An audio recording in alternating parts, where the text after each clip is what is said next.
Disclaimer: the views expressed on this episode of Perspective Platoon with Prateek are solely the opinions of the host and the guest. The content of the conversation is not reflective of the institutions or establishments mentioned therein. Take all these opinions with a pinch of salt and a dash of lime if needed. Namaskara, good morning, good afternoon, or good evening, whenever you're watching or listening, and welcome to this episode of Perspective Platoon with Prateek. If you've noticed the name or the description or the thumbnail of this podcast, you probably know by now that we don't have a guest today, and it's just you and I, one on one. Or if you're watching this with somebody else, then I guess one on two or one on three. Anyway, in this episode, I'm just going to be introducing myself to you all. For those of you who probably don't know me well enough, because I haven't done that so far in the podcast. And I'm going to be answering a question each from the 15 guests that I've had on the podcast so far. So I asked them last week to send me a question each, and they've sent me a few interesting ones, be it about my journey of podcasting, my beliefs, and so on and so forth. We're also going to record a special episode, or a segment rather, of Bish Bash Bosh, where I've asked people who follow the Instagram page to send me a word or two, for me to respond to those words in three different words or three different phrases. We'll get to the details of that a little later on in this episode, but that's pretty much it in terms of what's going to go on today. And welcome to this episode. And without further ado, let's get this going.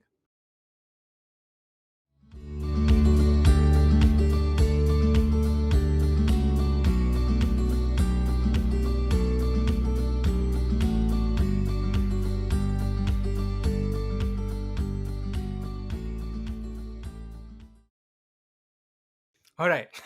After you've gotten that close up of my side profile and a close up of the sun, I guess, here we are. I'm going to introduce myself to you all. You probably know who I am at this point because um, I don't know. I'm going to keep this raw. I don't want to edit this or over edit this rather because I want to keep it natural. I want to keep it flowing. Unless some of this gets a little too rambly, then I might. But if you're seeing this, then that probably means that I haven't edited this. So yeah, let's proceed. Firstly, by introducing myself. My name is Prateek Shetty. If you don't know already, I am a 22-year-old Indian student who currently lives in the United States of America, specifically in Edmond, Oklahoma. Um, this podcasting journey sort of happened to come into being because of the quarantine period that we had in 2020. During that time, I think I got a lot of time to myself, which gave me this period to sort of self-reflect and just think about a wide range of things. And during that time, I was reading this post by one of those people whom I consider to be my digital mentor, Ranveer Alabadya, or colloquially known as Veer Biceps. And something just suddenly hit me. I guess you could call it an epiphany, where starting something where I get to talk to people, learn about their different perspectives, and just sort of understand that after all, we're all seeking the same things, but we have our own paths to seeking those. And taking this journey for me at that moment um, was the best way to do that. So here I am. That idea probably popped up, or that epiphany rather, popped up sometime back in June of 2020. And so here we are, about 10 months later, with the podcast been live for about 3 months or so. And I'm really grateful for the fact that I've been able to do this, and the fact that I have people like you listening or watching, and that I've had some beautiful and wonderful guests so far, and that I hope to have a lot more guests down the road. So that's just a gist about how all this came to be and who I am. Just to go a little bit into myself a little more, I guess, because I can be a little self-indulgent today, because I'm the only one here. So yeah, I came here with the goal of studying forensic chemistry and chemistry health sciences at the University of Central Oklahoma, and I'm actually graduating in about 3 weeks' time, which is May 2021. Didn't think that it'd fly by as quickly as it has, but time is funny, man. Time can do funny things. So here we are, and I'm going to be graduating soon. So that's just a bit about what's happening in my life right now. And before this gets a little too rambly, I'm gonna proceed into the questions section, where, like I said, I've asked every guest that I've had on the podcast so far one question for me to answer today. I haven't gone into these questions too far into depth and prepared answers because I wanted them to be off the cuff and sort of come out naturally rather than it seem prepared. So all of this is probably going to seem tangential, rambly, and if it does, I really apologize, but I will do my best to answer all of these questions to the best of my ability. I don't know why that sounded like I was taking a bit of an oath, but hey, here we are. Hey ho.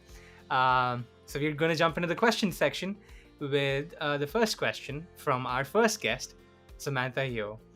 Let me pull that up on the Google folder. This is good. This is great podcasting content, right? Me just talking about production while I'm recording the episode. But hey,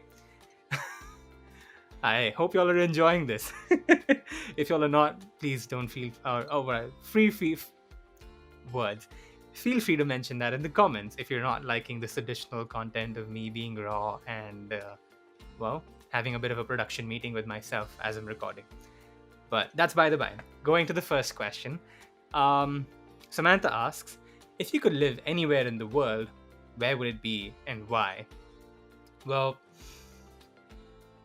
I really don't know, because I'm a believer in the fact that things happen for a reason. And be it me coming to the United States, or be it me being born in the United Arab Emirates, or be it me living in India for about 6 years, you never know where life takes you. Because the 2 years prior to the time that I left, or started even planning for that matter, to come to the United States, I wouldn't have dreamt in the wildest of my dreams that studying in the United States would have been a possibility. So I don't necessarily words. Geez, this is gonna be a fun episode to record. I don't think that I necessarily have a destination that I would prefer to choose, but I'm happy to take this on as a journey, even if that ends up to me being in different parts of the world. I personally did want to go to Australia instead of the United States to study and to pursue a career. But like I said, I'm a believer of the fact that things happen for a reason. And I guess I was destined to be here, if you will. And a lot has happened then. A lot has happened since, rather. And I've learned a lot about myself, about what I want to do for the future. And it's coming to the United States has helped me create a platform to where even if I don't end up living here for the rest of my life, I can still figure it out. And maybe while I figure it out, I'll find the answer to that question. But for now, I don't think I have a specific answer. But thank you so much, Sam, for that question. Moving on to question number 2 from guest number 2, Teena Verghese. She asks, how do you want to be remembered? Or what kind of legacy do you want to leave behind? Do you think your answer is something that you would try to implement in your daily life? That's quite the deep question, and one of the reasons why that question came up was because that was one of her parting thoughts towards the end of the episode. And I don't know if you all remember, but I believe the thumbnail for that episode had that quote on it. So in terms of leaving a legacy behind, I don't know, there's a ton of thoughts that are popping into my head right now. I guess I could put it this way. I'm not sure if I could leave a legacy behind, because at the end of the day, a legacy is something that is perceived by others.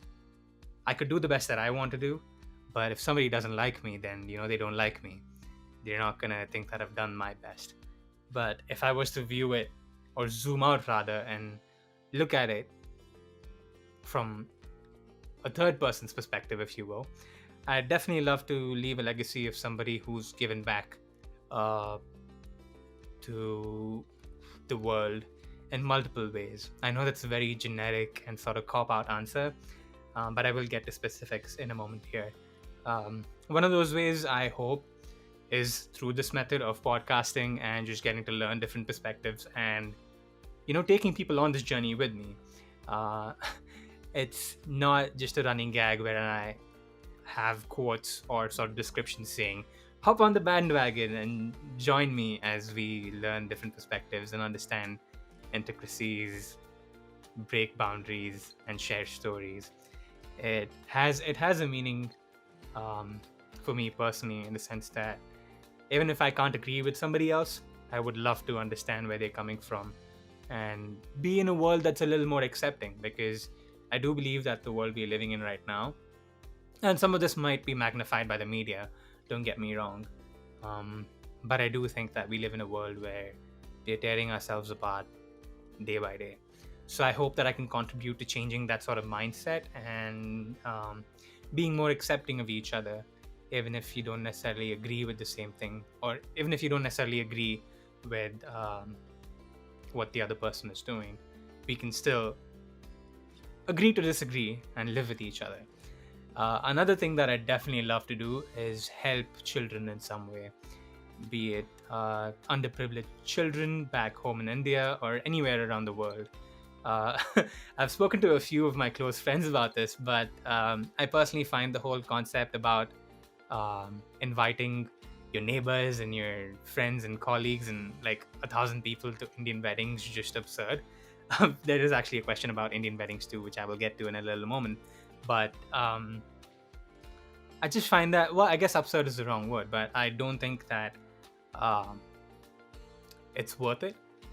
Well, I mean, I guess you could put it in a different perspective and say that you're celebrating with the people that you love, but I guess you could ask yourself this for whoever's been married, who's watching this, or those of y'all who are thinking about having a grand wedding of 1,000 people as attendees. Do you really love the 1,000 people that are going to be there? I mean, you can love them as human beings, but I'm talking about the more sort of connection and unconditional love, if you will. Um, and I think 9 times out of 10, the answer to that would be no. So I'd love to be able to feed children uh, for the event of my wedding, be it at a school, be it at an orphanage, or be it at a temple, um, an offering to the gods and an offering to the children, from my end for my wedding.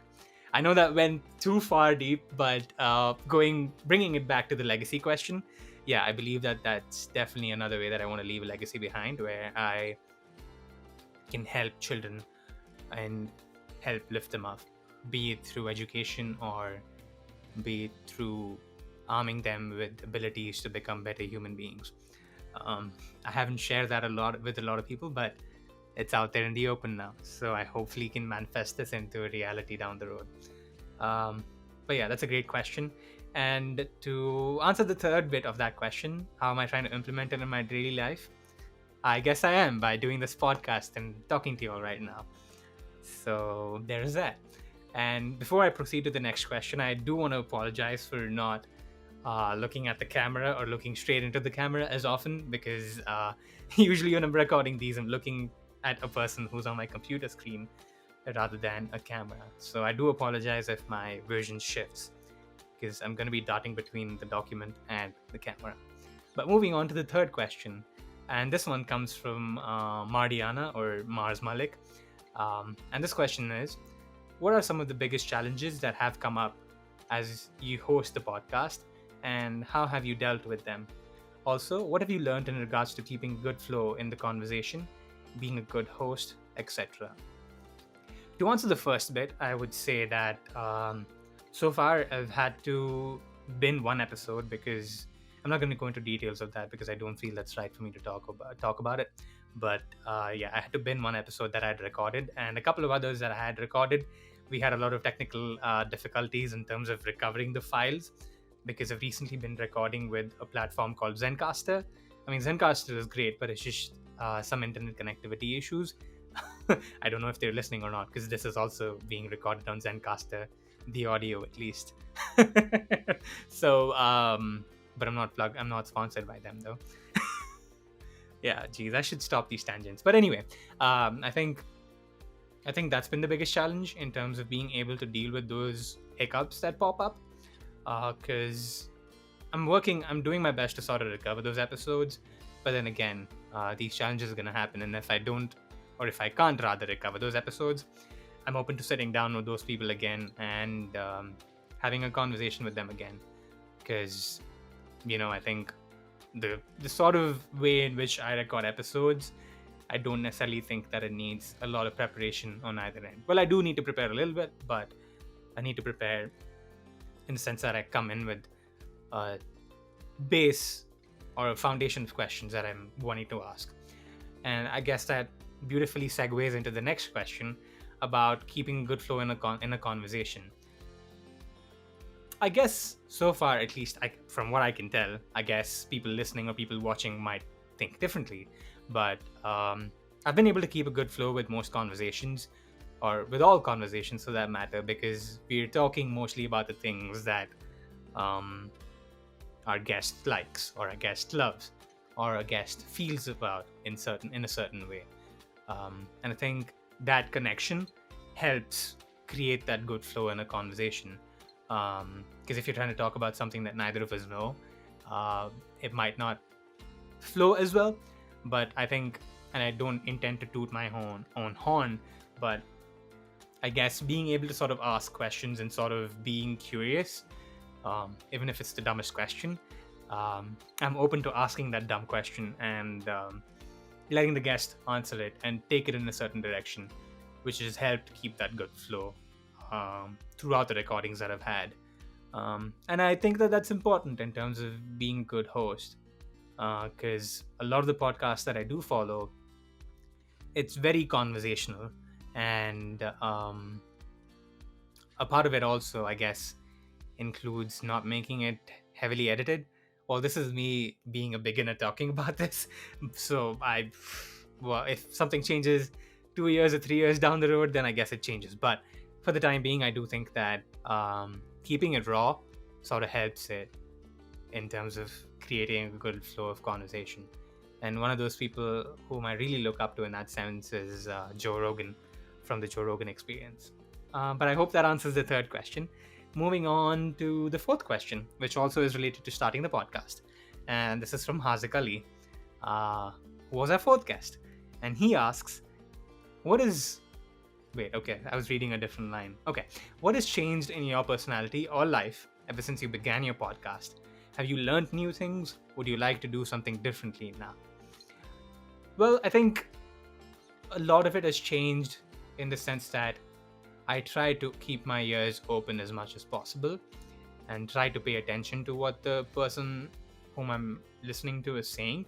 Because I think a lot of the times while you're listening to somebody talk, instead of actually listening to them, you're going to be paying attention to, or not paying attention rather, you're going to be thinking of the next question you want to ask, or the direction that you want to take this in, and so on and so forth. So I think doing this has given me that ability to sort of be inquisitive, I guess if that's the right word, and pay attention to what the guest is saying. Because paying attention to what the guests have to say have led to some beautiful parts in terms of the conversations and creating a good flow out of the topic that we were talking about or discussing about, for that matter.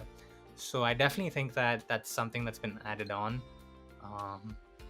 this journey, and might have added on a bit in my personal life as well. I mean, I guess that's a question for people who might talk to answer. But I do think that, at least even if it's not fully been implemented in my personal life, I do hope to do that.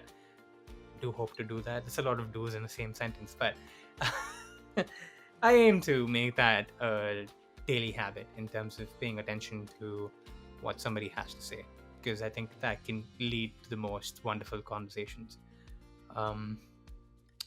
Have I learned new things? Well, I didn't know much about drop shipping, so I guess credit goes to Danny Miranda and to Shi Qi for that, whose questions will be coming up soon. But that's something. Is there anything specific? Well, I think in terms of learning new things, I guess you could say that I learned things that I wasn't aware of about the people that I spoke to. Because, for example, let's go back to Teena, whose question I just answered. I thought that she used to dance for ages, but then I just found out while talking to her on the podcast that it wasn't until high school that she started dancing. So, there's things like that, like you tend to judge a book by its cover, rather. my apologies. And when you actually open the book, you realize that there's a lot you don't know. So I guess you could put it that way, in the sense that I've learned a lot from that. And what was the third question? Would you like to do something differently now? Yes and no. But I need to give this one a bit of a thought, I guess. Maybe I could get better. I could get better with framing my questions, because a lot of it, and I guess it comes with practice, because a lot of it can sound convoluted, and I've referenced that in a few episodes too. A lot of the questions that I ask can seem convoluted because it's sort of cooking in my brain as I'm trying to talk and pay attention to what they're saying. So I definitely think that that could be something that I could definitely work on. And even if it's a deep question, I hope that I can truncate it in a way to which I can get the answer that I'm looking for, and not taking the, I almost said customer there. I don't know why. Maybe because I was thinking of work. But where was I? Yeah, I want to be able to succinctly ask the guest a question rather than beat around the bush to get to point A or to point B or to point D. I hope that answers it. Here comes the question about marriage, and this is from Ganesh Sai Uttej Kayala, who we recorded this episode with conversations about marriage and love and so on. So he asks, love marriage or arranged marriage? What do you think yours will likely be? With a laughing emoji. Well, mom and dad, if you're listening, arranged marriage. If you're not listening, still arranged marriage. In the phase that I'm in life right now, I'm still a 22-year-old, so there's a lot to learn, and there's still a good amount of time for me to get married. But I do believe that looking at my parents and looking at my close relatives, arranged marriage has brought us a lot. And I know, while I say the words arranged marriage, I believe that there is a stigma associated with it, wherein people might possibly think that, oh, you meet the girl one day and a few days later you're getting married to her. Unfortunately, that used to be the case before, but it's not anymore. You could definitely arrange for a girl and a boy to meet as a proposal, not a proposal, I guess that's the wrong word to be using over here. But you can meet each other as sort of prospective bride and groom, if you will, and get to know each other, and once you get to know each other, feel each other out, whether you like them or not. If you don't, then you move on, but if you do, I guess you could pursue it a little more. So yeah, I do think that 22-year-old me, well, I'll be turning 23 in a few days' time. That's by the by, though. 22-year-old me definitely thinks that arranged marriage is on the cards.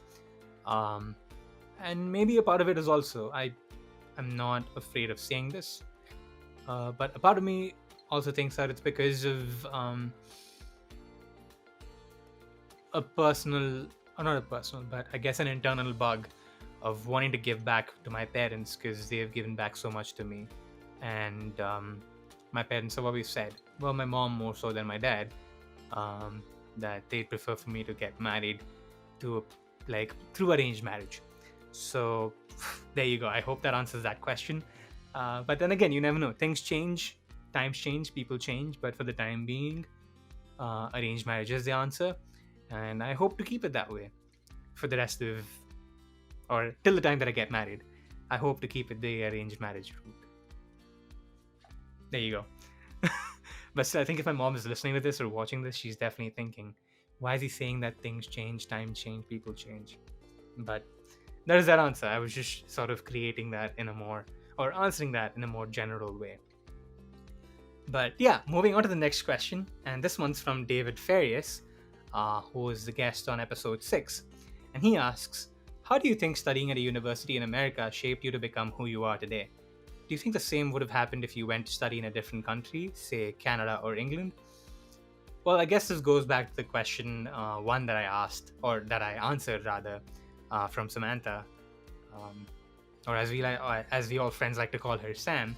um, it goes back to that question, or the way that I answered it, in that I believe that things happen for a reason, and I was probably meant to be here to sort of grow in the way that I have. And don't get me wrong, a lot of what has happened, or this journey that I've had of 4 years or 4.5 years, has had its pitfalls. It has had moments where I've felt low, where it felt like things are not going my way, and so on. But I think for 18-year-old Prateek to move here and to sort of grow in Edmond, Oklahoma,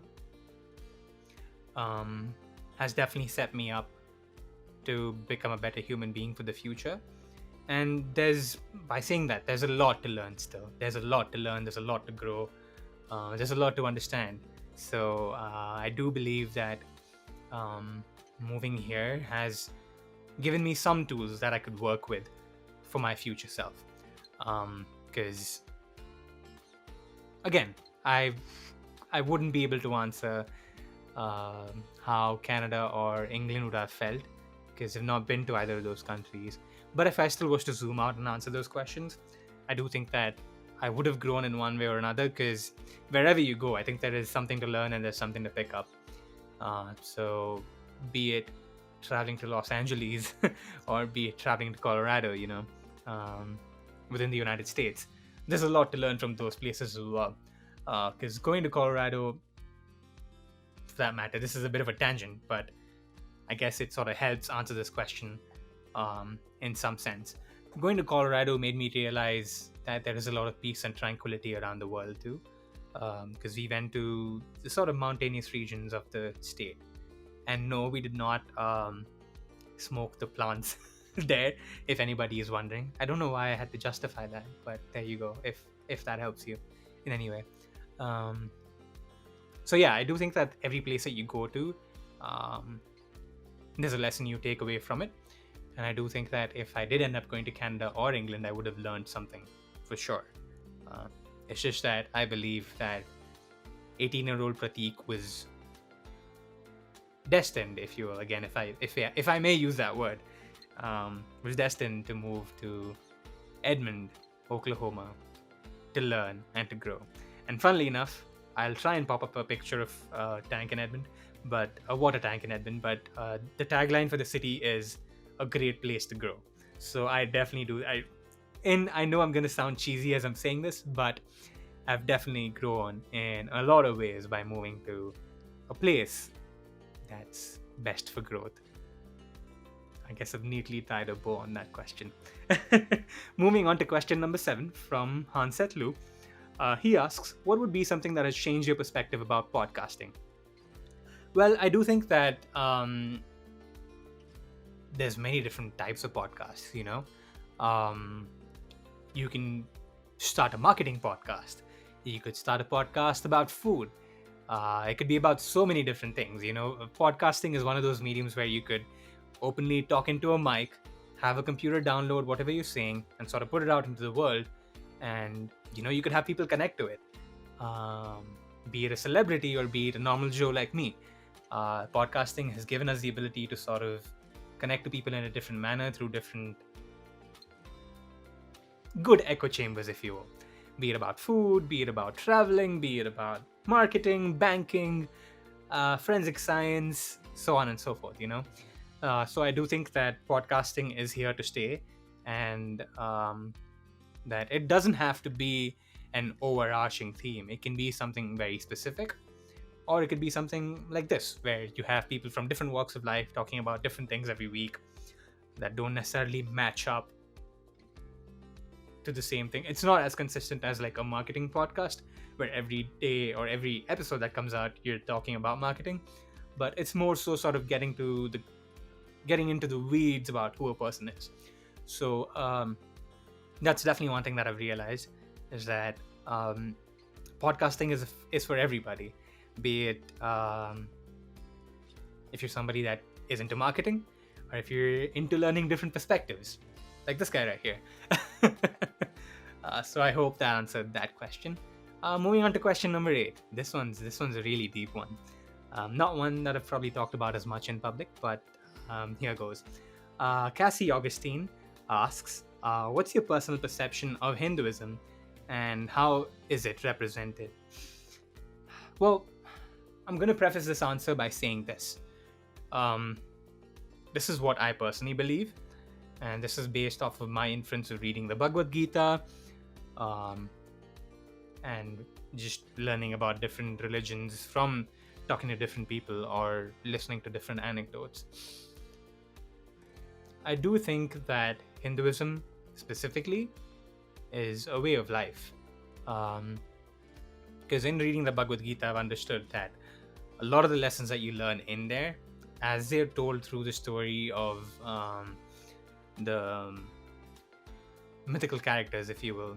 I apologize if I'm using the wrong words, but the characters Arjuna and Krishna, and how Krishna guides Arjuna during this war that he's having with his own cousins, for that matter, and the lessons that he teaches him.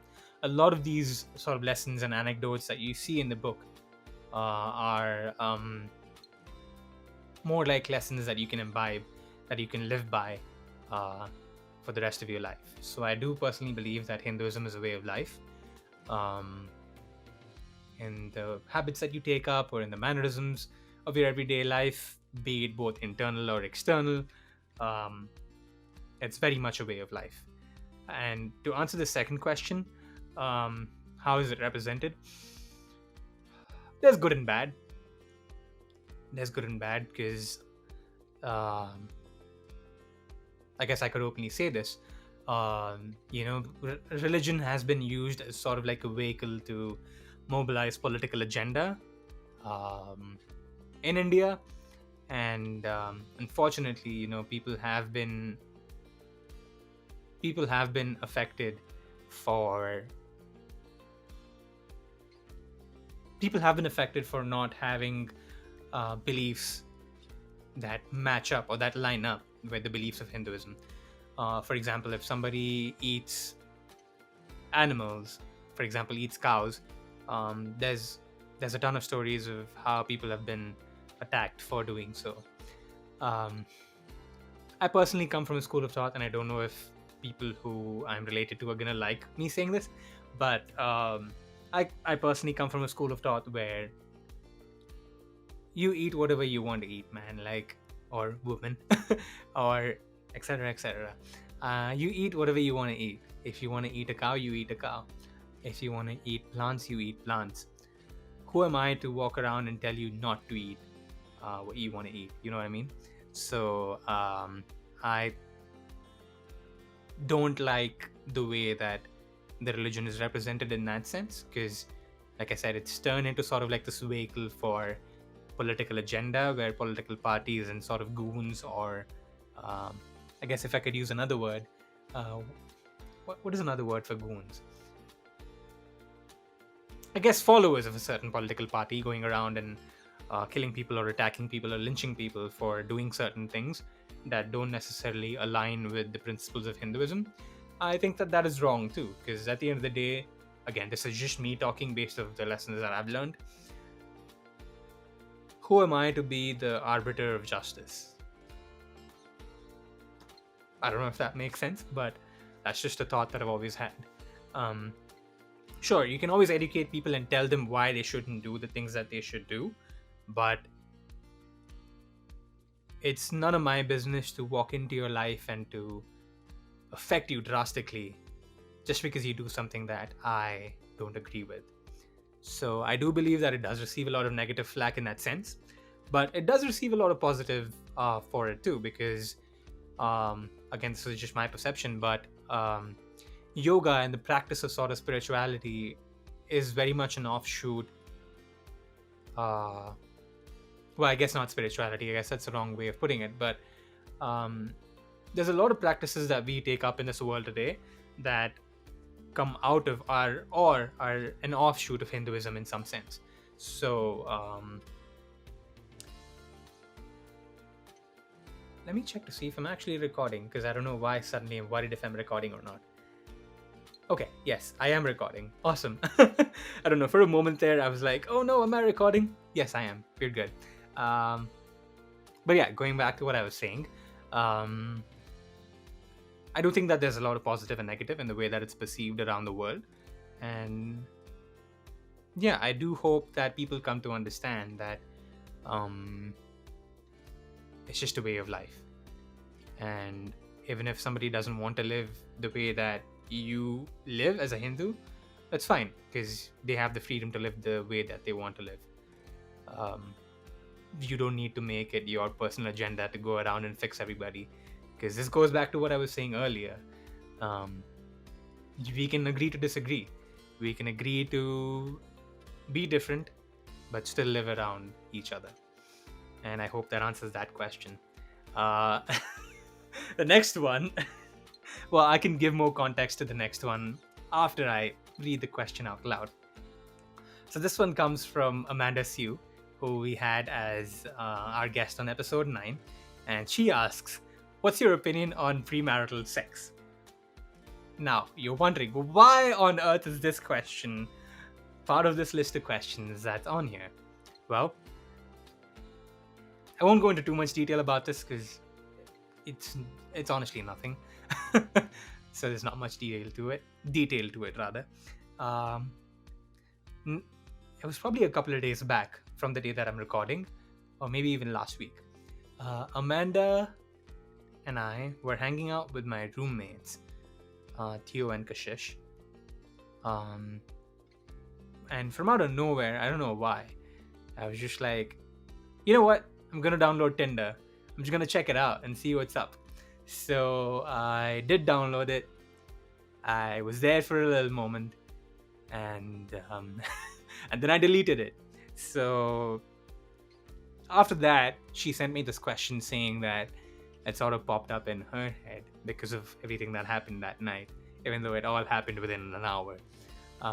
Because I guess the perception that we have with a dating app like Tinder is that a lot of it is for sex. You know, you reach out to people, you want to meet, you want to. I'll have to bleep that.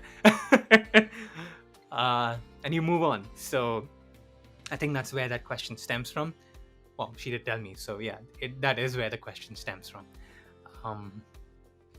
So yeah, what is my opinion on premarital sex? For me personally, I'd love to have sex after I'm married. That is just a personal preference. But if somebody chooses to have sex before marriage, so be it. That's your life. It's your decision. If that's what makes you happy, so be it.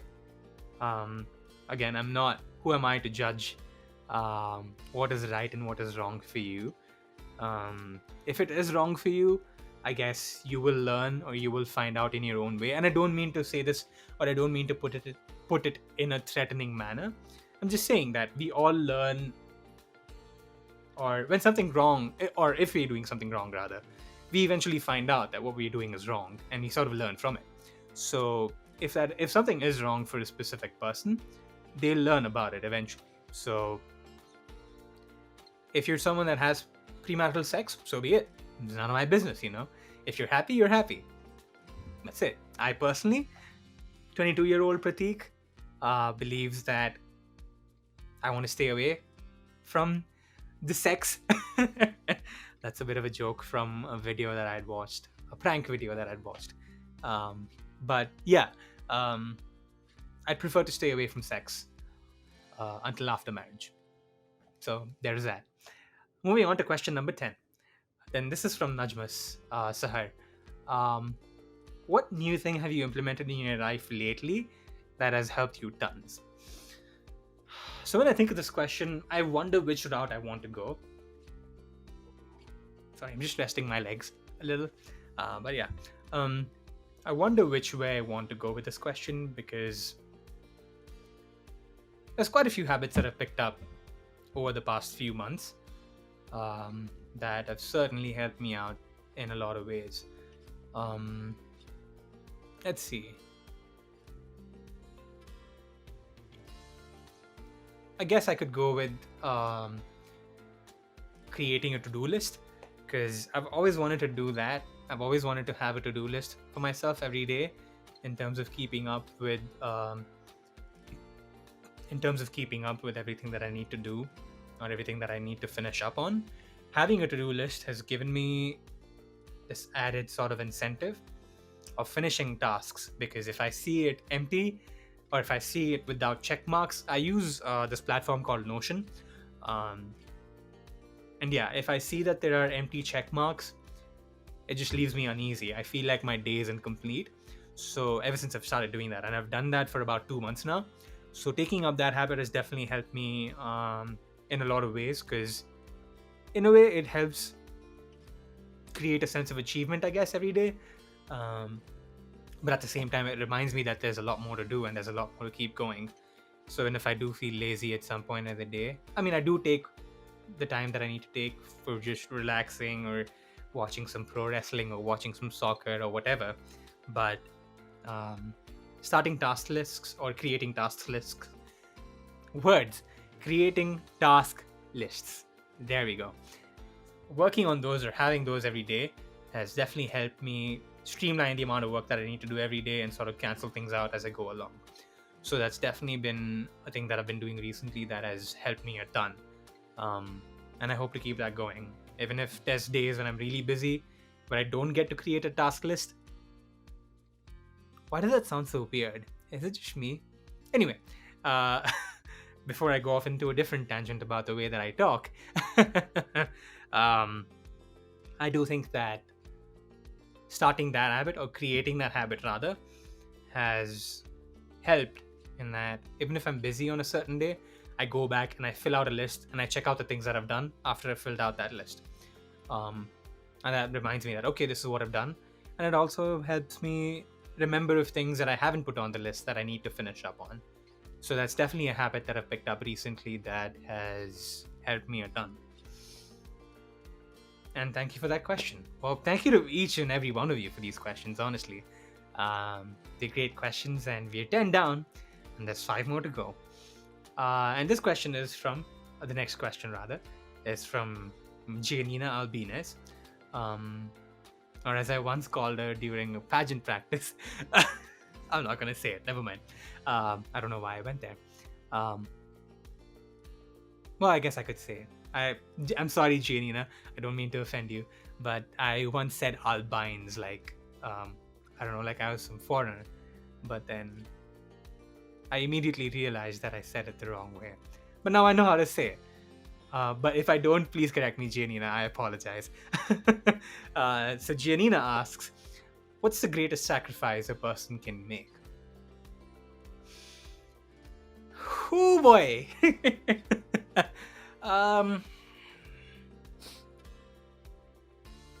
Well, I guess I can answer that question by asking another question.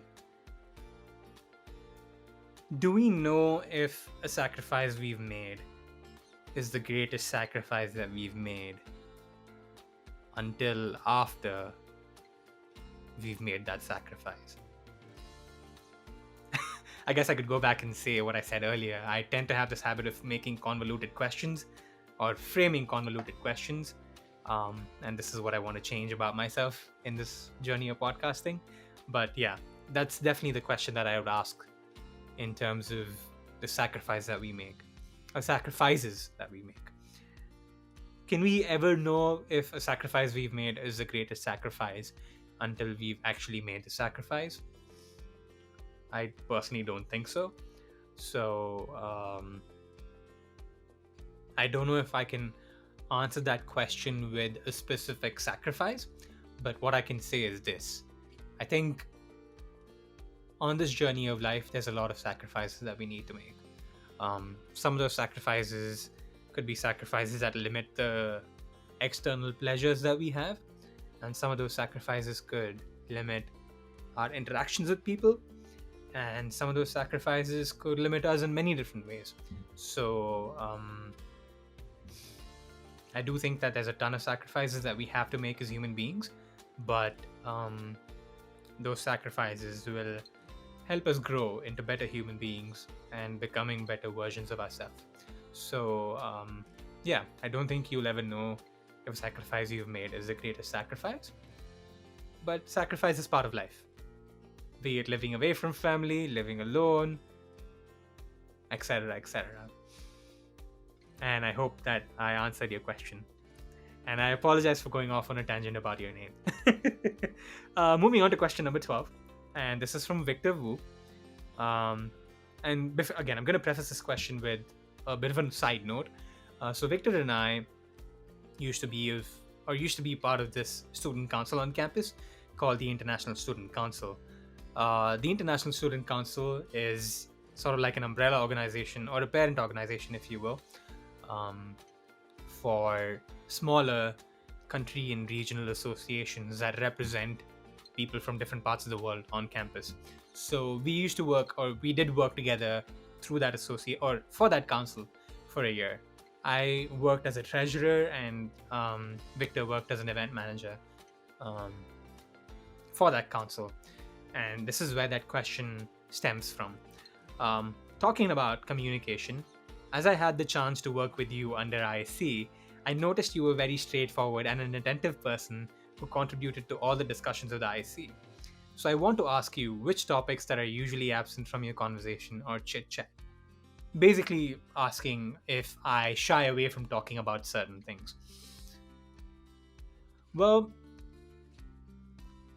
I guess there's a time and place for everything.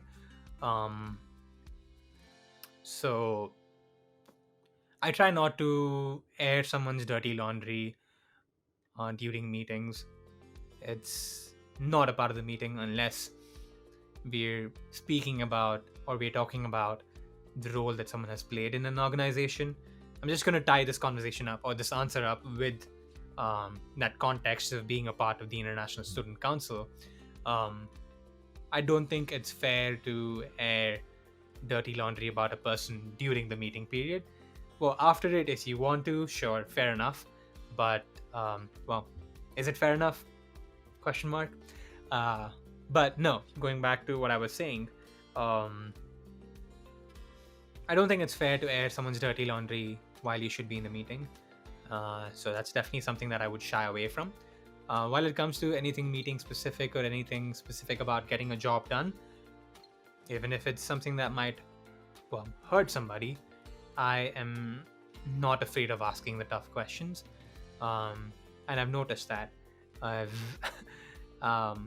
brought up a couple of questions before which I felt at that moment that I shouldn't have been asking, but I did ask nonetheless because I felt like those questions needed to be answered at that point. So 8 times out of 10, I would say that I don't shy away from anything when it comes to working in an organization. But at the same time, I do want to preface that by saying that I do work towards being as accepting as possible. And this is something that I've evolved, or that the thought has evolved ever since I've been a part of ISC. I probably wasn't there at that moment, and I'm still not, for sure. But I think I've become a lot more accepting of people's work ethics. Because I'm someone, and this is maybe something that my father has gifted me. I'm not at a level that he is, for sure, but I'm someone that likes to get things done quickly. And if somebody next to me is taking their own sweet, again, I'll probably have to censor that, but if somebody is taking their own sweet time to finish something, I do get a little worked up, but I've learned to accept that as a way of people working differently. And as long as we're achieving the main goal that the council has, or that the organization has, I've learned to be a little more accepting of it, because I'm not in a situation where I can kick and fire people or do anything like that. Not saying that I would, but if I had the opportunity. But I do think that in situations like this, you need to be able to accept people for what they are and work with the situations that you're in, or work with the circumstances that you're sort of bound by. Before I go into a tangent altogether, I think that answers the question. But Victor, let me know if I haven't, and I'd be happy to elaborate that on a little more while we're having a conversation again. But yeah, that's a really good question. Well, all these questions, I don't want to shortchange any question that's been asked to me today. All of these questions are beautiful questions, and I should stop shaking the table. And I really appreciate you all for sending these questions in. Because without y'all, without the guests that I've started with, this podcast wouldn't have been a thing. This episode wouldn't have been a thing. Perspective Platoon with Prateek wouldn't have been a thing. So I'm really grateful to all of you for asking these questions and for being a part of the conversation and sharing your stories and sharing your perspectives and helping me understand certain intricacies that I don't see. So yeah, I'm really thankful to all of you. I really am. So before I get emotional, moving on to the 13th question, and this is from Danny Miranda of the Danny Miranda podcast, and he asked me, what was the most difficult part about coming to the United States, and what was the best thing about the US? Well, I guess initially I felt that the weather was the biggest challenge for me personally, because culture shock wasn't necessarily the biggest issue, mainly because I'd already lived in the United Arab Emirates, but I'd lived around people who are from India, so it wasn't as bad. But yeah, I didn't feel like I was out of place as much, even though, yeah, sure, I was in a different country and around different people. I didn't feel, and knock on wood, I didn't feel homesick as much. So I definitely do think that in that sense, the most difficult part about moving to the United States was the weather and maybe the food, I guess, because I'm a bit of a foodie. Well, not a bit, I am a foodie. And getting used to eating the food that's around here took me a while, but here we are. You gotta eat to survive. So yeah, there's that. I guess that was the most difficult thing about moving to the United States. Well, funny story actually. A few of my friends know about this, but when I first came to the United, well, I still don't have a car, but when I first came to the US, I was staying in one of my friend's house, and I had to walk from there to a different building for an orientation that we had as international students. Now, mind you, that was about a 20 to 25 minute walk. And normally I'm okay with walking. I go out on walks, not a big deal. But this was, I apologize for those of you who go by the Fahrenheit scale, but this was -1 degree Celsius, which is below freezing. Not something that I was ever used to, because I come from a place where it's warm 9.5 times out of 10. So it was really hard for me that day to walk from point A to point B for about 25 minutes in the snow. But it was an interesting experience nonetheless. Yeah, I remember a lot of that day to this moment where I was holding a hanky to sort of cover my nose to make sure that my nose wasn't bleeding. And I'd layered on with about like 4 different layers and walked on the snow. So that was an interesting experience. So yeah, I would definitely say that the weather has been a difficult part about getting used to living around here, and the food. But now I've been a little more accepting about the food now, so it isn't as bad. Yeah, to answer the second part of that question, I don't know why I lost my train of thought for a moment over there. What is the best thing about moving to the United States? I think, well, I've been independent in a lot of ways. Well, not financially, because I've been receiving help from my family, but more so from a sense of being independent and being reliant on myself. Because, again, for those of you who don't know, I used to live with my parents till I was 12 years old in the United Arab Emirates. And then I moved to India to live with my grandmother, my dad's mom, who used to live in the native city that I come from, which is Mangalore. I lived there with her for about 6 years, and it did feel a little different. And I did have my fair share of problems, like mentally and emotionally, living away from my parents. And that definitely set me up, which is why, again, I'm a firm believer of things happening for a reason. My 6 years in India set me up for success in terms of living here in the United States. And that added on in a lot of ways for me to create the best part about being here. That being that sense of independence and that sense of being self-reliant. in a lot of ways. And also that sense of freedom, you know. Well, I'm not saying that my parents would have stopped me from doing this if I wanted to, but being in the United States has definitely helped me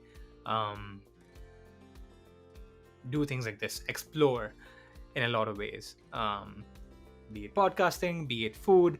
I'd never had sushi or Mexican food or anything else until after I moved here.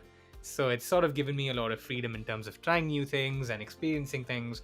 And I'm sure some of my friends would beg to differ because I'm someone that's quite the homebody, so I prefer to stay at home and watch something rather than go out and hang out too much. But yeah, I do think that that's one of the best parts about the United States, is that I've gotten a lot of freedom to work around things and just the freedom of thought, you know.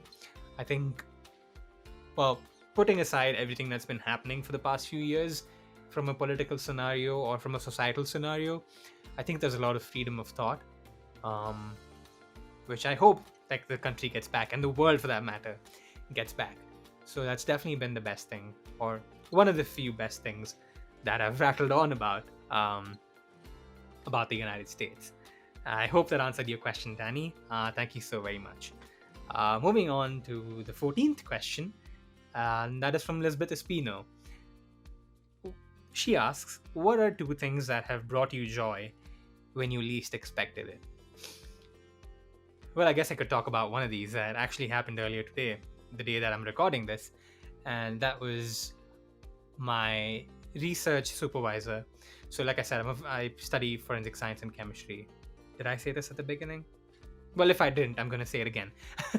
I moved here to study at the University of Central Oklahoma to study forensic science and chemistry. So I am doing some research in the chemistry department, and my research supervisor awarded me with this, or recognized me, I guess you could say, with being one of the more hardworking students that is under her. I guess this week is student employees week or appreciation week or something like that, and we have these chain of emails that the university sends out every Monday, Wednesday, and Friday called UCO Centralities. And I didn't read through the full email. I usually do, but I didn't read the full email, or didn't read through the full email until one of my advisors, actually an advisor for the International Student Council, Jared Sism, sent me a picture on WhatsApp saying congrats. I was like, huh? What is this for? And then I opened the picture and it said, I guess I can pop up a picture of that as I'm talking about it, but it said da da da da da, who was my research supervisor. Well, I guess I'm gonna bleep that name out because I don't know if she wants me to mention her on here. But yeah, basically, I was recognized for being a good worker, which I didn't expect to come from there, because I do feel like I could have done a little better in terms of my time being a research assistant in the chemistry department. But that was something that gave me some joy when I least expected it. I guess another thing, it's hard to sort of specify the things that give me joy when I expected the least. Well, I guess I could stick to studies because I'm a college student after all, and that was in biochemistry lab. So as a chemistry student, we have to take certain classes that, irrespective of whether or not you like, you still have to deal with them. So one of those classes, and this is nothing against the professor, it's just not much of an inclination of interest personally. So yeah, and that is experimental biochemistry. That first lab that we did, I was really clueless about what was going on, but I still followed instructions. I got a lot of help from my fellow classmates. I don't know if they'd want me to share their names, so I'm just gonna give them a random shout out to my classmates. Oh, there, that's where the camera is. There, yes, okay. So shout out to them. Yeah, so I did that lab with their help, and turns out I had, if not the best, at least one of the best results from that experiment in that section that day. So yeah, I didn't expect it, and that kind of made me happy, and that kind of made me think about how we can get very awkward within our head, or very judgmental about ourselves within our heads about the things that we're doing. That things like these serve as a good reminder of just going ahead and doing what you need to do, because you never know, like something good could come out of it. And as much as I like to call this a bit of a fluke, it worked out, and that gave me a bit of happiness that day, when I didn't expect it. So I hope that answers that question, and more from a perspective of going to college and the classes that I'm taking. So yeah, thank you for that question, Lisbeth. Moving on to the last question from the guests, because I have a few questions from the audience and the Bish Bash Bosh segment that I mentioned earlier. Moving on to the last question from our last guest. Well, at least for this first cycle of 15 guests, because I'm going to have more guests on in the future. And that is from Shi Qi. She asks, can you truly love someone without opening up to them? Short answer, no. Long answer starts with no. Let me have a sip of water for this, because I feel like I need it.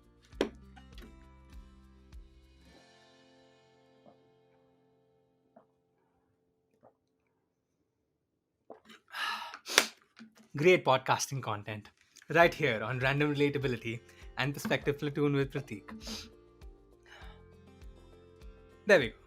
So, I guess when we say the word love, a lot of the times as a young adult or a teenager, we might start thinking about being in relationships with people of the opposite sex or same sex, irrespective of personal preference.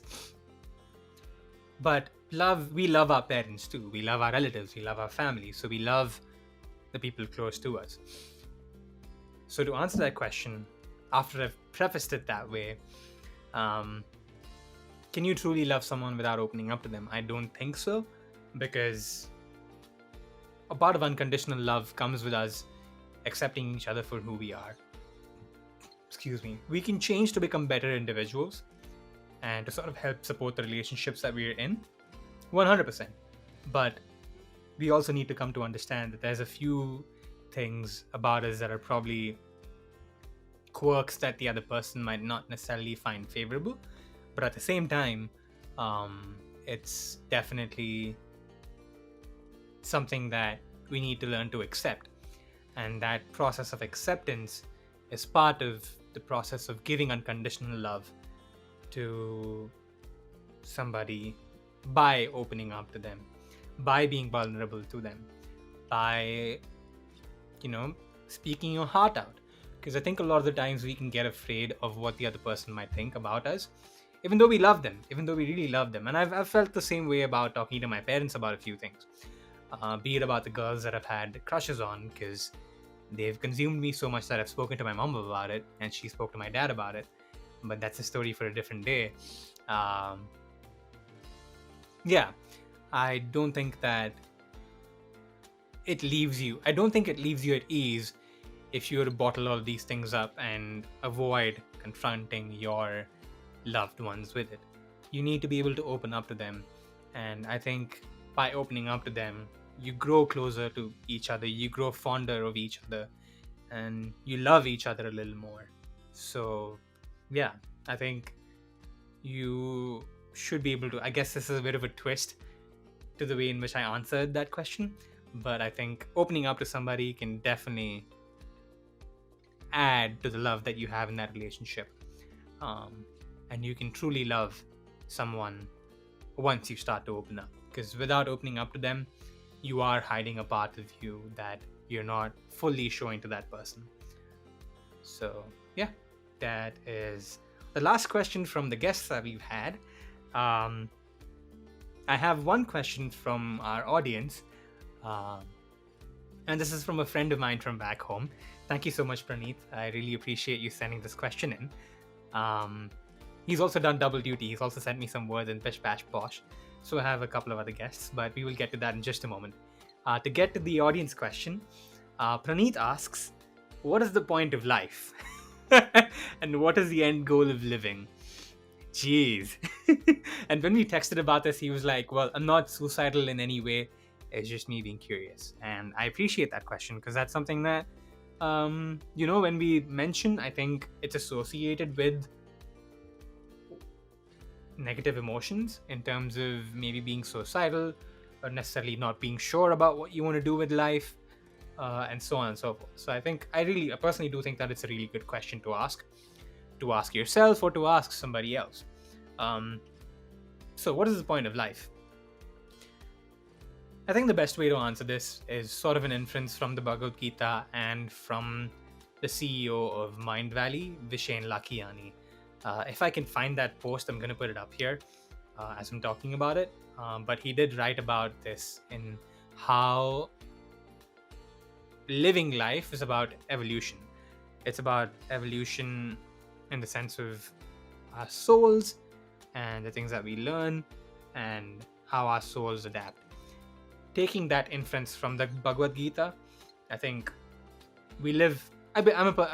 Before I go on and rattle on about this, I'm a believer in rebirths and afterlife, and that our souls live more lives than this body does. This body is just a dress for the soul.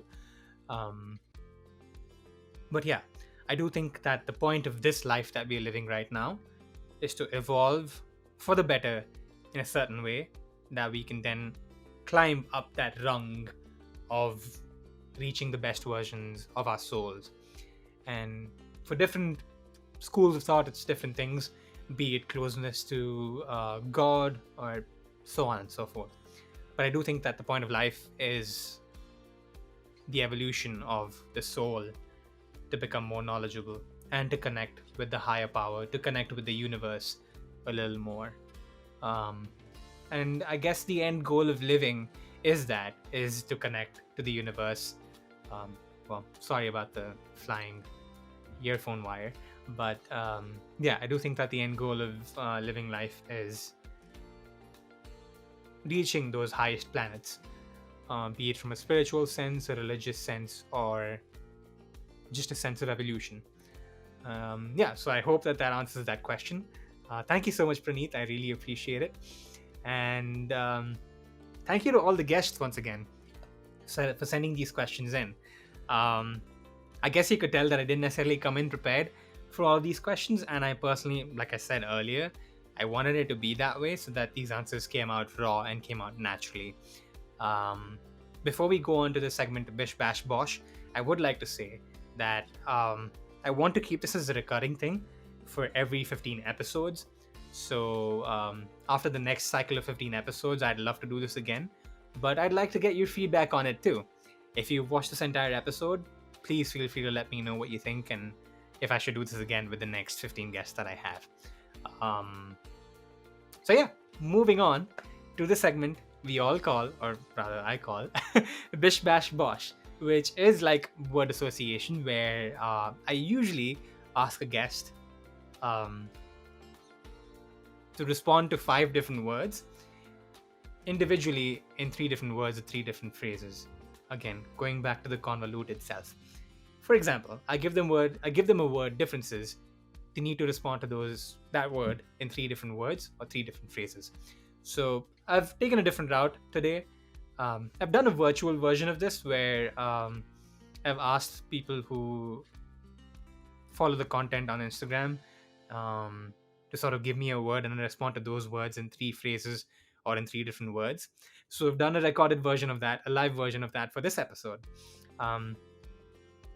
I've used this word a ton today, but I'd like to preface this by saying that when I put out the request to ask for individual words, I was a little impatient, and because I didn't see anything, I ended up reaching out to one of my friends, Brittany Howard, who's been a huge support in terms of the journey that I've been on.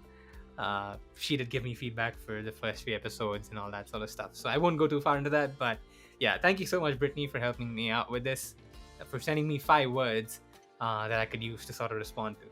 And I also want to thank Pranith once again for sending in another word, quite a funny word, which we will get to again. Amit, who's also a friend from back home, whom I went to high school with in my my senior year of high school, rather. So thank you so much, Amit. And let me see, who are a couple other people? Scrolling down my list. My apologies. Lack of preparation. Sorry. Uh, the other person was Ram, who was the friend that I mentioned earlier from that story of walking from the snow, who's also been of great help to me ever since I've been here in the United States. So thank you, Ram, for sending that in. And Pragati, who used to be not elementary school. Well, I guess junior high is how you could say it over here. From the 7th grade to the 10th grade, we studied together. Well, 11th grade actually. From the 7th grade to the 11th grade, we studied together in the same class, and we've been good friends since. So yeah, thank you so much, Pragati, and thank you so much, Shi Qi, for sending in another word as well. Shi Qi being the last guest before this episode, or I should stop saying last, I guess. I could say the guest before this episode comes out. And if you haven't watched any of those episodes, I'm going to link them below. I'm going to link the playlist below, and I'm going to tag them along. So please go check them out. Geez, I need to structure this a little better. But hey, here we are. Hey ho. Let's head into this segment of Bish Bash Bosh. So the first word that Brittany sent to me out of the 5 words that she sent is health. For health, I guess I would say well-being, mind, and body. Yeah. Well-being, mind, and body. The second word that she sent to me was ideology. And for ideology, I guess I would say belief, thoughts, and process. I don't know why, but process was the word that sort of popped up into my head. So yeah, I'm going to stick with those 3 words. The next word she sent to me was friendship. I don't know. I wonder why this word came up, and I'd like to personally ponder on it a little more. But the first word that popped up into my head was temporary. Well, let me say the other 2 words that come to my mind, and then I can expand on that a little more. Temporary, close, and best. Okay, now to expand on those. I guess the reason why I say that that's temporary, or friendship can be temporary, is because the friends that we make sometimes are not going to be a part of our lives forever. Unfortunately, for unforeseen circumstances, we all walk our own separate ways, and that's not to blame anybody, or I'm not throwing shade at anybody or any of my old friends by saying that. It's just unfortunately part of life where, and again, this is something that I heard my digital mentor, Ranveer Alabadia, say, wherein, like in this age that we're in currently, between the age of 21 to 25, or 25 to 20, or 21 to 26, I can't remember the specific range, but it's usually a revolving door of people in our lives. So the friends that we have when we're 21 or 22 are not always going to be in your life in 25, 26. But I do hope that the friends I do have right now stay with me, because they have been beautiful friends. And yeah, there is that. Now I'm just sort of trying to save myself from this hole that I've dug for myself. But no, that I wanted to be honest with the words that came out into my mind, and that's why I said it. But yeah, I guess I was able to, or I hope rather, that I was able to preface that well enough, or add context to that well enough. Moving on to the 4th word that Brittany sent to me, it was UCO. UCO meaning the University of Central Oklahoma. And for that, I would say growth, challenges, and personality. Yeah, I think it's added a lot to me as a person. And yeah, I have UCO to thank for almost all of it. UCO and Edmund. Excuse me. Moving on to the last word that Brittany sent to me. Funnily enough, I said challenges. This word is hardship. So the 3 things that come to my mind when I say the word hardship are probably, again, challenges, nuance for some reason, and mental. Huh. I'm playing this the way that I, or rather, prefer to want it to be played, wherein I respond with the first few words that come to my mind as I say the word or as I think about the word. So those are the words that came up to my mind when I said the word hardship, being in challenges, nuance, and what was the third word? Okay, this is going to be so awkward because I'm probably going to have to think about it. But the reason why I said nuance is because hardships a lot of the times may seem like um, you're being put into a deep hole. But I think if you want to look at it from a more nuanced perspective, there's still a lot to gain from that hardship, from that moment of when things are going bad. So I guess that justifies the word nuance being a response for hardship. So moving on to the next word that Pranith sent to me. It says Wingardium Leviosa. So I had to Google this. I'm gonna come out like be upfront about this words. I'm gonna be upfront about this. I didn't know what this meant until I Googled it, and turns out it's a Harry Potter thing. And I apologize to all the Harry Potter fans out there. I personally haven't read any of the novels or watched any of the movies. But to respond to this word, Wingardium Leviosa, I'm gonna say wings, levitating, and witches.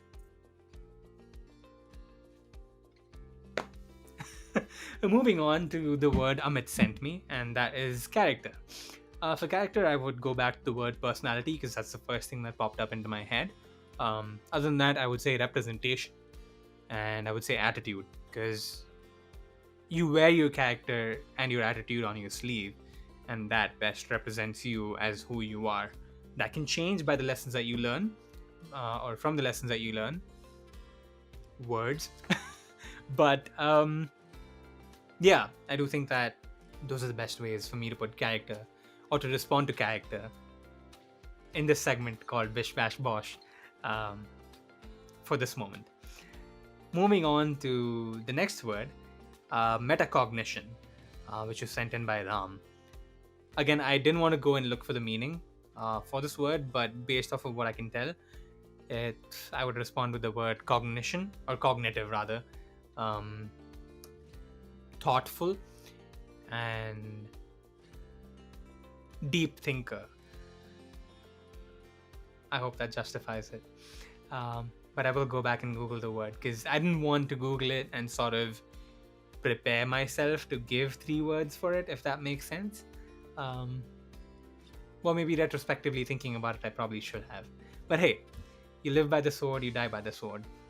And here we are.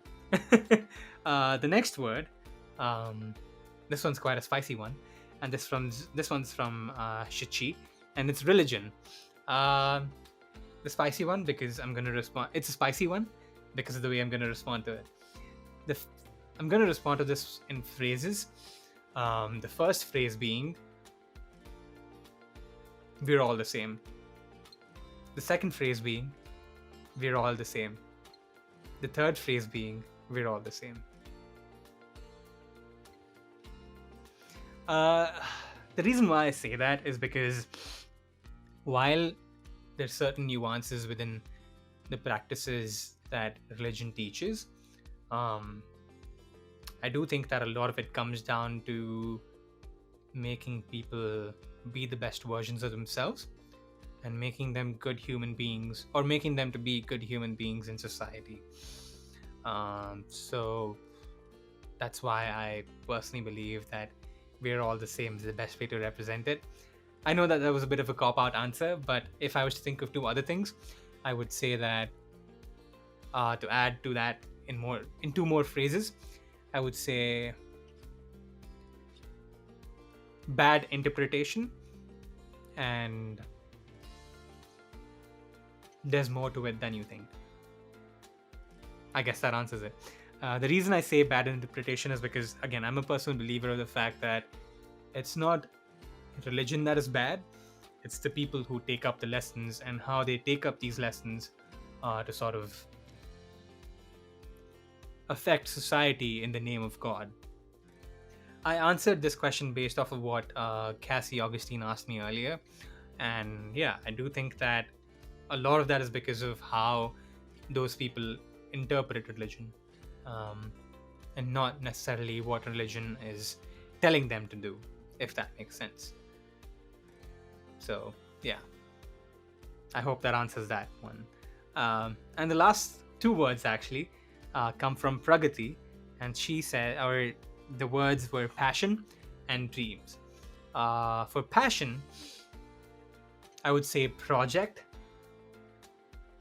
varies, and evolves. Those are the three words I would give for passion. And for dreams, um, I would say, well, this is the name, which is Abdul Kalam, APJ Abdul Kalam, who is a former president of India, who had this famous quote about saying, or about dreams rather, about how the things that keep you awake are the things that you dream about for yourself. I'm forgetting the specific phrase, but if I can remember it, or well, I'll just pop it up on the video as I'm talking about it. But for audio listeners, I apologize. I'd recommend that you watch this in the video edition, or the video version rather, so that you'll get to see some of the edits or some of the videos that I put up. But my apologies once again.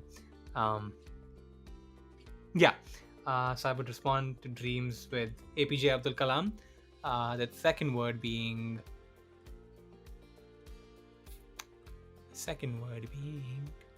night, and the third one being scary, because I've had a few nightmares myself.